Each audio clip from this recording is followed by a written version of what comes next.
বলতে চায় না। শুধু নিজে থেকে কথা বলা বন্ধ করে দেখো, দেখবে অনেক আপনজন বড় হয়ে যাবে। আসলে কেউ আপন হয় না। যারা তোমার ক্ষতি চায় তাদের আঘাত করবে না, তাদের সামনে একটু হাসি মুখে বাঁচবে। দেখবে তুমি আঘাত করলে যা কষ্ট পেত, ওরা তার থেকেও বেশি কষ্ট পাবে। যত মিশবে ততই মানুষ চিনবে, অভিনয় যে কত প্রকার হয় তা বুঝতে পারবে। সবাইকে তোমার সত্যতা জানানোর দরকার নেই, যে যা ভাবে তা নিয়ে সমালোচনা করতে দাও। বেঈমান মানুষগুলো কখনো অপরিচিত মানুষ হয় না, খুব কাছের মানুষগুলোই বেঈমান হয়।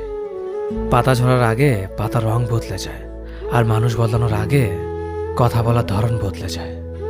মন কখনো ভাঙে না, যেটা ভাঙে সেটা হলো বিশ্বাস।